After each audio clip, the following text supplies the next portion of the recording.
오늘은 대문이 16-45입니다.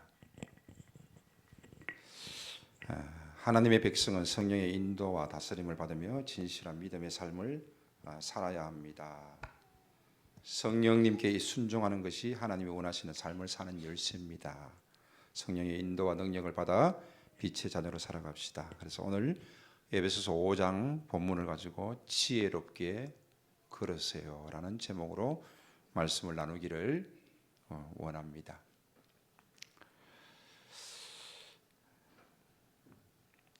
우리의 신앙은 때로는 실수하기도 하고 실패하기도 합니다. 하지만 다시 일어서는 것이 신앙입니다. 조금 전에 영상을 통해서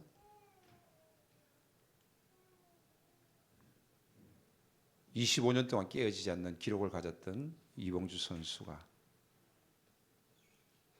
근육 이상증으로 인해서 2년 만에 1.2km를 달리고 또 얼마 후에는 5km를 달리고 지금은 현재 한 70-80% 회복 가운데 있다고 합니다.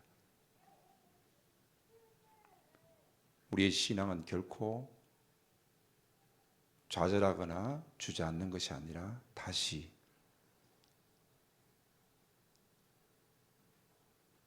일어서는 것입니다.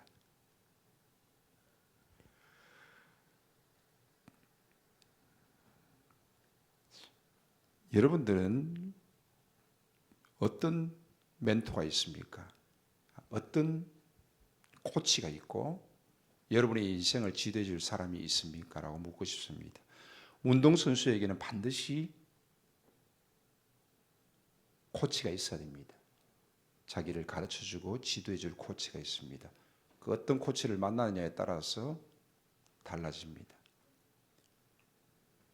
안세영 선수는 배드민턴계에서 1위를 거듭했음에도 불구하고 이번에 박주범 감독을 만나면서 엄청난 훈련을 하고 있습니다. 그 훈련을 하면서 어마어마하게 힘들어하면서도 그것을 이겨내면서 더 나은 단계를 위해서 준비하고 있습니다. 운동선수에게도 코치가 중요하지만 우리의 인생을 살아가는 우리들에게도 인생의 멘토가 있어야 한다는 것입니다. 신앙의 멘토가 있어야 하는 것입니다. 공부하는 학생은 나의 공부를 지도할 선생님이 필요한 것입니다.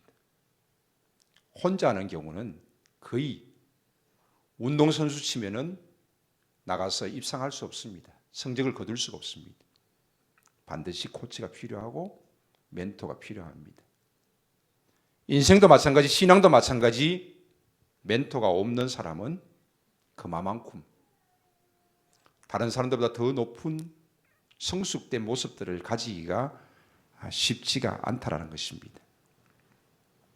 저는 고등학교 때 어느 한 목사님을 만났는데 그 목사님 눈이 미간에 11자가 있고 눈이 아주 선명하게 나타나는 모습을 보면서 야, 진짜 부럽다라는 생각을 했습니다. 그런데 그 부럽다라는 생각을 하는 그 순간부터 제 눈에는 미간에 주름살이 생기기 시작했습니다. 저도 몰랐습니다. 어느 날 보니까 제 미간에 주름살이 있는 거예요. 벌써 40년 가까이 지나온 세월 동안 그 미간의 주름을 저는 어떻게 할 수가 없었습니다. 발견하는 순간부터 저는 계속 조심을 했습니다. 그럼에도 불구하고 아마 오랜 세월 동안 저의 미간에는 그것이 자리 잡고 있었던 것 같아요. 누구를 보고 무엇을 배우느냐는 것은 굉장히 중요합니다.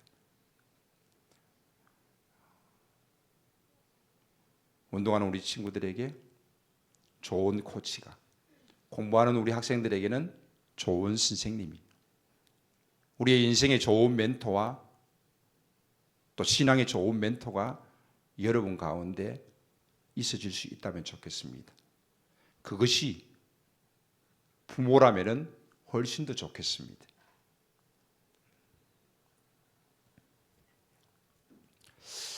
제가 한번 이렇게 그려봤습니다.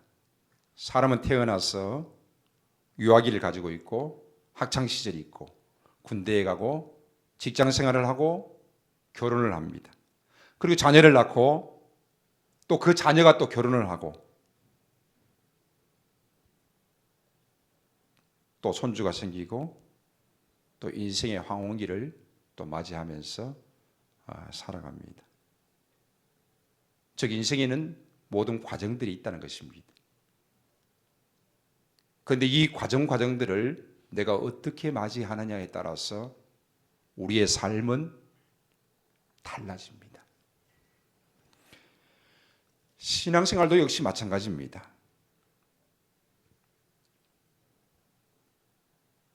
처음에 예수를 믿습니다. 그리고 성장합니다. 실패하기도 하고 좌절하기도 하고 성숙합니다. 그리고 신앙의 황혼기를 또 맞이하기도 합니다. 신앙 역시 과정이 있다는 것입니다. 그 과정 속에서 목사님 봅니다. 눈 뜨고 한 번 더 졸면 저 뒤에 가서 서가 있습니다. 목사님 눈 뜨고 고개 들고 어제 일찍 주무시라고 그랬죠. 제가 1년 전에 광고했지요. 토요일에 일찍 주무시라고. 한 번만 더 졸면은 뒤에 가서 서 있습니다. 자, 이거 맞춰야지. 이게 초성 무슨 변화입니까? 우리의 신앙 속에서 이런 변화가 있어야 됩니다. 그리고 신앙의 성숙을 이루어야 됩니다. 어떤 변화일까요? 오늘은 도전자가 없네요. 무슨 변화지요? 무슨 변화일까? 초성인데. 저기 손 들었네. 무슨 변화? 뭐라 그래요? 소고기. 자는 사람 깨우려고 지금 소고기라 그러잖아. 고개 들고 밑에 보지 말고 핸드폰 봐도 검색해도 답이 안 나와. 세계관의 변화와 신앙의 성숙이 있어야 됩니다.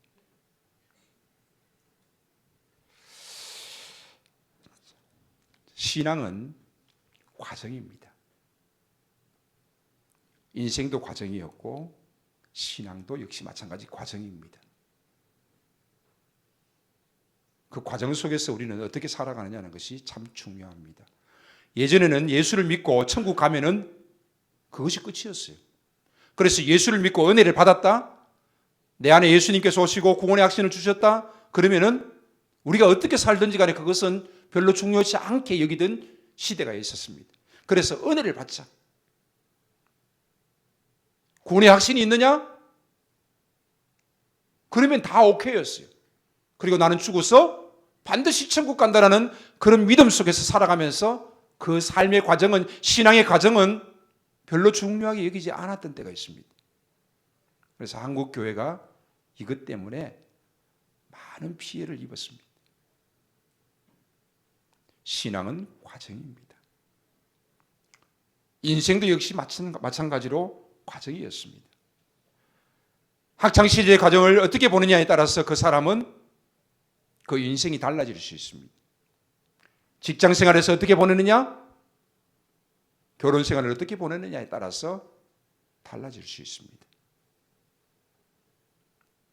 신앙생활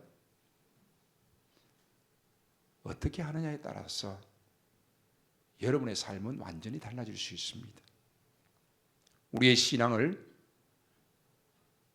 신앙의 과정을 어떻게 이루어가느냐는 것은 참 중요하다는 것입니다. 오늘 본문에서는 이 신앙의 과정에 대한 이야기를 하고 있습니다. 그래서 지혜롭게 걸으세요. 첫 번째, 성도의 태도와 행동은 불신자가 구별되는 모습을 가져야 합니다. 믿는 자의 태도와 행동은 믿지 않는 자의 태도와 행동과는 달라야 된다는 것입니다. 어떻게 달라야 될까요? 구별된 삶을 이야기합니다. 거룩한 삶이라고 이야기하는데 거룩하다 그러면 우리는 좀 부담스러워합니다. 그러나 거룩이라는 이 단어는 구별이라는 단어와 똑같은 단어입니다. 구별된 삶을 살아가야 된다는 것입니다. 믿는 자는 믿지 않는 자와 구별된 삶을 살아가는 자들입니다. 그러면 구별된 삶이란 어떤 삶입니까? 율법적인 삶입니까?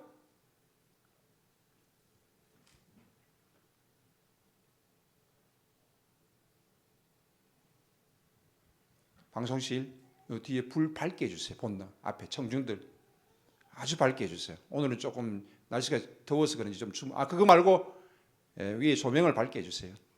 예, 됐습니다. 전산 뒤에 에어컨 좀 틀어주세요. 소리 나도 괜찮습니다. 괜찮아요. 지금 더우니까 저는 더 덥습니다. 여기는 더 더운데 주무시는 분 제가 마이크 들고 내려갑니다. 이제 내려갑니다. 무슨 마이크 들고 지금 딱 주무시는 분이 한 분 계세요. 저 뒤에 앞에는 안 주무시는데 뒤에 한 분 딱 주무시는데 주무시면 안 됩니다. 제가 내려갑니다. 자, 제가 뒤에라고 말하면 앞일 수도 있고요. 앞이라고 말하면 뒤일 수도 있습니다. 자, 구별된 삶이란 율법적으로 살아가는 것일까요? 도덕적으로 율법적으로 완벽하면은 세상과 구별된 삶을 살아가는 것입니까? 꼭 그렇지만은 않습니다. 사실 율법이라는 것은 나에게는 엄격하지만은 다른 사람들에게는 관대하게 은혜롭게 용서하고 이해하면서 적용해야 되는 것이 율법입니다. 그런데 율법주의자들은 철저하게 자기에게는 관대하지만은 남에게는 엄격한 잣대를 갖다 대는 경우들이 참 많습니다. 율법적으로 산다는 것이 결코 거룩한 삶을 사는 것은 아닙니다. 그리고 우리는 어떻게 지혜로운 삶을 살아야 할까요? 지혜로운 신앙생활을 해야 할까요? 다른 사람을 어떻게 하고요? 어떻게 하는 모습을 가져야 될까요? 다른 사람을 배려하고 사랑하는 모습을 가질 필요가 있습니다. 자기의 유익만 구하지 않고 공동체의 유익을 구해야 합니다. 자신의 삶에 누구보다도 충실한 삶을 살아야 합니다. 그리고 네 번째, 어떤 구별되어진 삶이 필요합니다. 이거 뭘까요? 맞추는 친구. 자, 요거는 상금 나갑니다. 뭘까요? 이영인데, 용현이. 다음 기회. 이거 뭘까요? 오늘은 이 부분에 대해서 많은 이야기를 하려고 합니다. 뭘까요? 예습한 친구들이 오는 모양인데, 자, 넘어갑니다. 언어에 구별된 삶입니다. 자, 첫 번째는 하나님을 본받는 자가 되라고 1절에 말씀하고 있습니다. 그러면서 하나님의 사랑처럼 너희들도 사랑 가운데 행하라는 것입니다. 하나님의 자녀답게 너희들이 하나님을 사랑하고 또한 이웃을 사랑하면서 사랑 가운데 행하는 삶을 살 것을 우리에게 말씀해 주고 있습니다.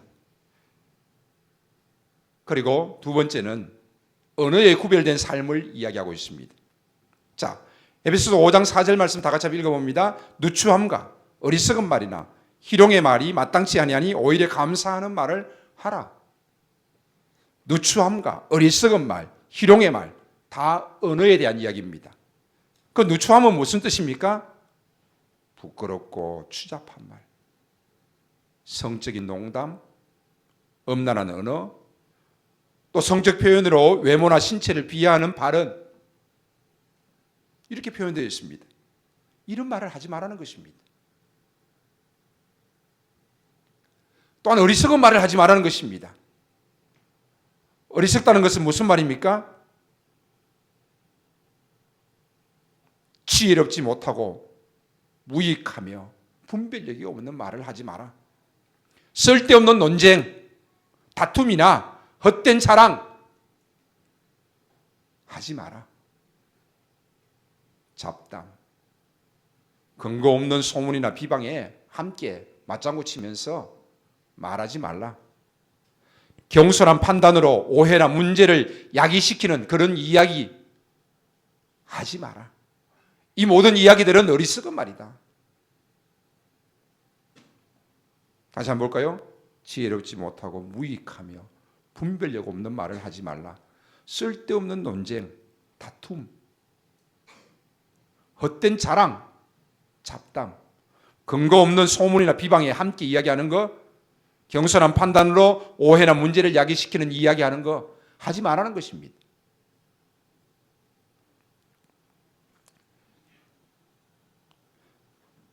네 번째는 계속해서는 희롱의 말을 하지 말라는 것입니다. 자, 희롱은 무슨 말일까요? 다른 사람을 조롱하거나 비꼬는 말입니다. 불경스럽고 무례한 농담을 의미합니다. 인신공격적인 농담입니다. 다른 사람의 외모, 능력, 약점을 꼬집어 비웃거나 조롱하는 농담입니다. 비꼬는 투의 말을 사용하는 경우입니다. 조롱하거나 깔보는 표현입니다. 과도하게 남을 놀리거나 골탕 먹이는 말입니다. 이런 말은 마땅치 않다.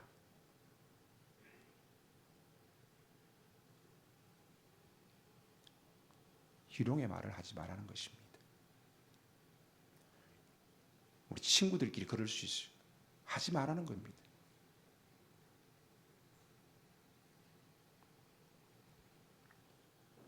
오히려 감사하는 말을 하라는 것입니다. 그리스도인의 언어 생활에서 가장 중요한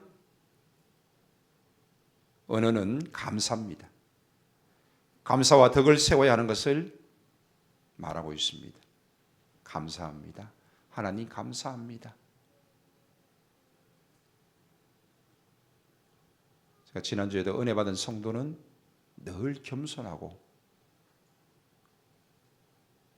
감사의 모습이 있다고 말씀드렸습니다. 감사합니다. 말 한마디 한마디에 믿음과 인격이 있고 신앙이 있습니다. 이 언어의 모습 속에서 우리는 세상과 구별되어지는 언어의 모습을 보여주라는 것입니다.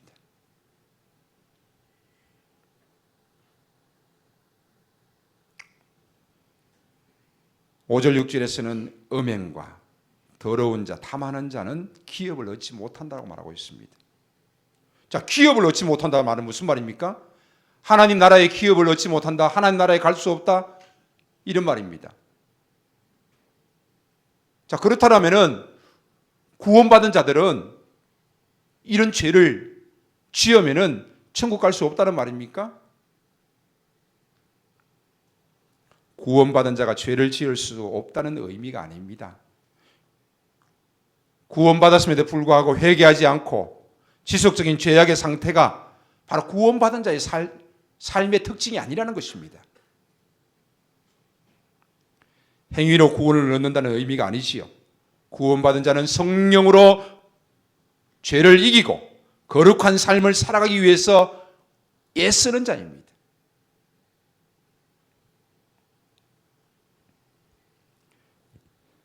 음행과 온갖 더러운 것과 탐심을 멀리하라. 물질을 쫓아가는 탐심, 음행과 우상 숭배의 모습, 이것은 빛의 자녀들이 반드시 하지 말아야 될 모습인 것입니다. 3절 5절 말씀 읽어봅니다. 음행과 온갖 더러운 것과 탐욕은 너희 중에서 그 이름조차도 부르지 말라. 이는 성도에게 마땅한 바니라. 너희도 정녕 이것을 알거니와 음행하는 자나 더러운 자나 탐하는 자 곧 우상 숭배자는 다 그리스도와 하나님의 나라에서 기업을 얻지 못하리라.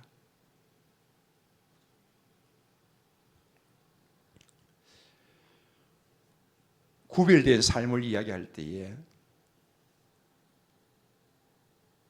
우리의 입술에서 나오는 언어, 말 한마디 한마디, 이것이 우리의 삶 속에서 구별되어져야 된다는 것입니다.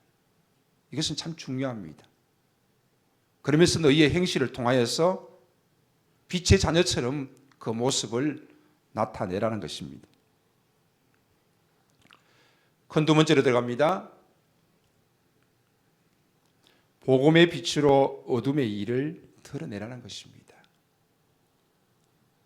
이제는 주 안에서 빛이라. 빛의 자녀들처럼 행하라. 빛의 열매는 모든 착함과 의로움과 진실함에 있느니라. 즉 우리는 이제 빛의 자녀가 되었다는 것입니다. 신분의 변화가 찾아왔다는 거지요. 그러므로 빛의 자녀답게 합당한 삶을 너희들이 살아가라는 것입니다. 착함과 의로움과 진실함을. 그러면서 세상에서는 세상을 책망하고 뭡니까? 지적하고 그런 것이 아니라 우리의 삶의 모습을 통하여서, 즉 착함과 의로움과 진실함의 모습을 통해서 세상이 책망받으라는 것입니다. 잠자는 영혼을 깨워서 생명으로 인도하라는 것입니다. 이것이 우리 빛의 자녀들의 모습이라는 것입니다. 결코 쉬운 일은 아니지요. 우리는 세상 속에서 내가 빛의 자녀인 것조차도 나타내지 아니하고 세상과 더불어서 두리뭉실하게 살아가기를 원합니다. 오랜 친구가 내가 예수 믿는지 모릅니다. 교회 다니는지 모릅니다. 신앙이 있는지 모릅니다.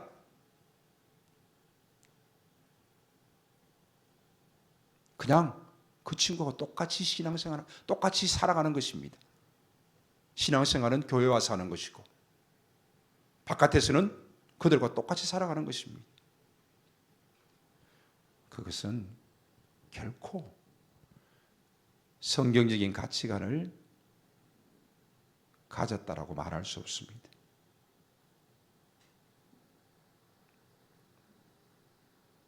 빛이 들어가면은 어둠은 자연스럽게 물러나게 되어 있습니다.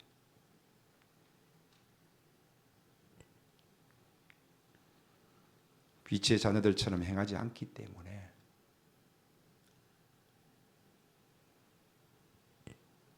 우리는 어둠과 같이 어둠처럼 그렇게 살아가고 있는 것은 아닙니까?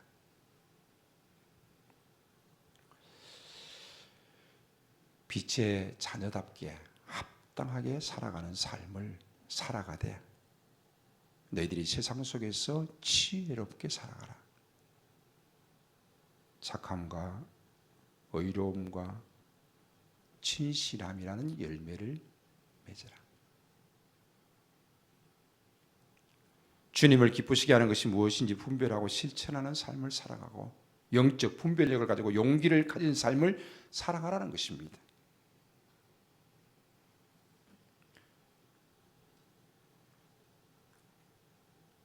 우리의 나타나는 외적인 행위를 넘어서 믿음으로 얻게 된 내면의 변화와 성령의 인도하심에 순종하며 살아가는 전인격적인 삶의 모습을 너희들이 가져보라는 것입니다.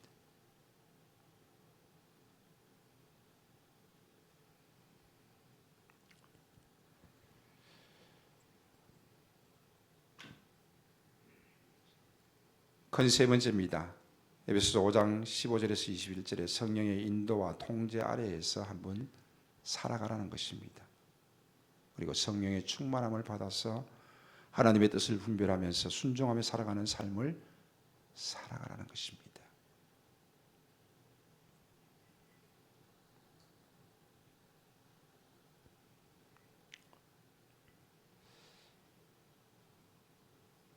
하나님의 지혜를 따라서 살아가는 것입니다. 지혜롭게 걸어가세요라는 말은 무슨 말입니까? 세상과 또 믿음 사이에 어중간하게 양발 걸치면서 잘 이렇게 조화롭게 하면서 살아가라는 말입니까? 지혜롭게 살아가라는 말이 무슨 말일까요? 지혜는 무엇입니까? 약삭 발음입니까? 아닙니다. 양발 걸치는 겁니까? 아닙니다. 지혜는 무엇입니까? 지혜는 곧 하나님의 말씀입니다. 지혜는 곧 하나님 자신이십니다. 즉 하나님의 말씀으로 우리가 삶을 걸어가는 것입니다. 성령 충만함을 너희들이 받으라. 술 취함과 대비되어지고 있습니다. 술 취하지 말라는 것입니다. 그러면서 성령 충만을 받으라는 것입니다. 세월을 아끼라. 때가 악하니라. 신앙의 과정 속에서, 인생의 과정 속에서, 학창시절 과정 속에서 얼마나 내가 세월을 아끼면서 열심히 하느냐 따라서 달라지게 되는 것입니다. 그래서 학창시절에는 공부를 열심히 하라는 것입니다. 신앙생활 열심히 하고, 첫 번째 두 번째 공부 열심히 하는 거죠. 세 번째 뭐예요? 자기 취미생활하고 주어진 일들 하는 거지요. 세 번째가 첫 번째 오면 안 됩니다. 두 번째가 첫 번째 와도 안 됩니다. 첫 번째 신앙생활, 두 번째 학생은 공부입니다. 공부. 직장생활하는 친구들은 첫 번째가 신앙생활, 두 번째 직장생활입니다.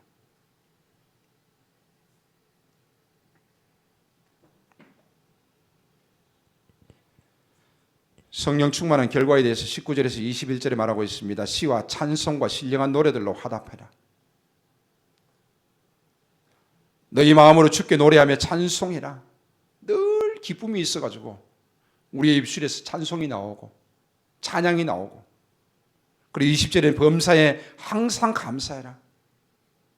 늘 하나님께 감사함이 있는 그러한 모습입니다.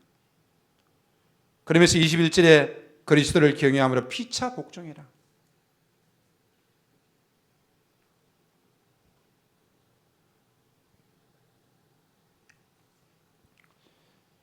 이러한 모든 우리의 삶의 모습은 성령 충만할 때에 우리가 바르게 할 수 있습니다.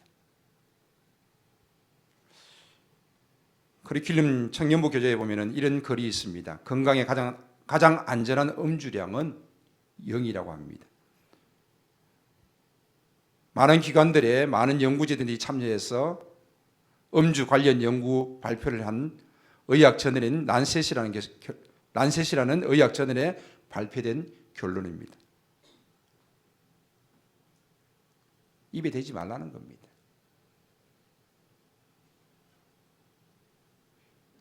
우리는 술 취하는 것이 아니라 성령의 충만함으로 우리의 주어진 삶 속에서 구별된 삶을 살아가고 지혜롭게 그 삶들을 이루어가는 것이 필요합니다. 구원받음으로 은혜받음으로 끝나는 것이 아니라 주어진 신앙의 과정 속에서 이렇게 살아가는 것이 중요하다는 것입니다.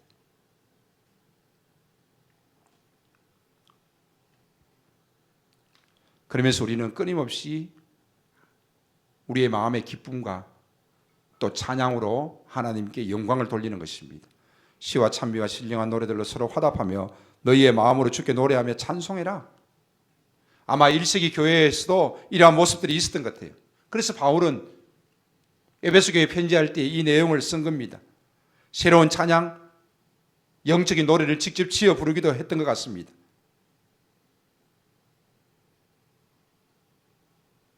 우리 역시 마찬가지입니다. 시와 찬미와 신령한 노래들로 서로 화답함으로 나아가는 것입니다.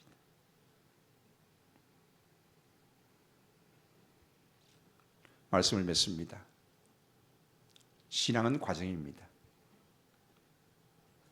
그 과정 속에서 우리는 가장 중요한 변화가 있는데 그것은 성경적 세계관입니다.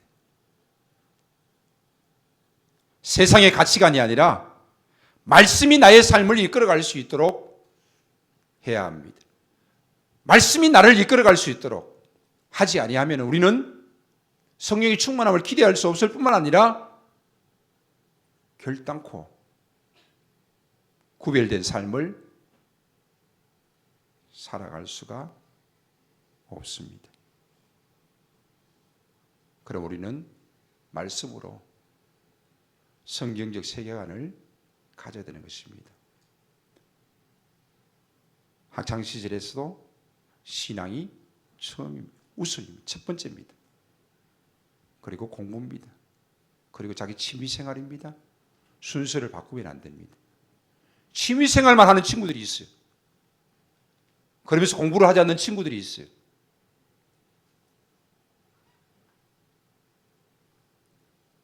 신앙생활은 제일 뒤로 미루는 친구들이 있어요.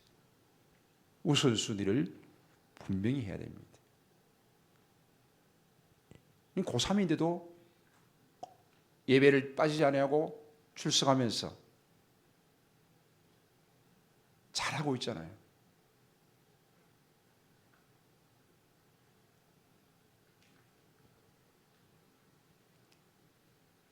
신앙생활 잘하는 것이 가장 중요하지요.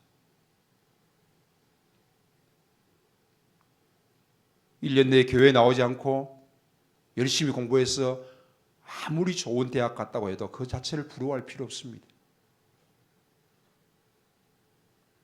그 사람은 인생을 살다가도 중요한 순간에 오게 되면은 신앙을 포기하고 또 인생에 집중할 사람들입니다.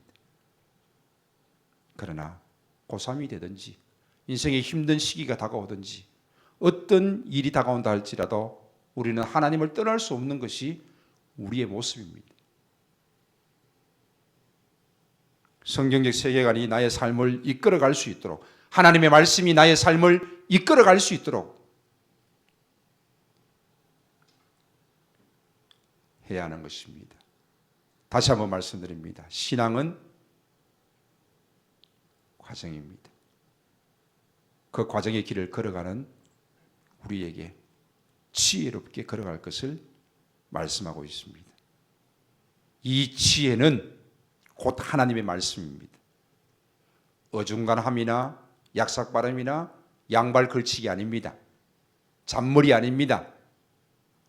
지혜는 하나님의 말씀입니다. 우리의 신앙의 과정 속에서 우리는 지혜롭게 걸어가야 하는데 하나님의 말씀으로 내 가치관을 새롭게 하고 그 성경적 세계관으로 우리는 신앙의 여정을 걸어가야 할 것입니다. 지혜롭게 걸으십시오. 말씀으로 걸으십시오. 세상의 가치관으로 세상이 말하는 것에 휩쓸려 따라가지 말고 오직 하나님이 말씀하시는 바 성경적 세계관으로 우리가 우리의 신앙의 길을 걸어갈 수 있다라면 좋겠습니다. 이것이 바로 믿음의 승리의 비결이 아니겠습니까?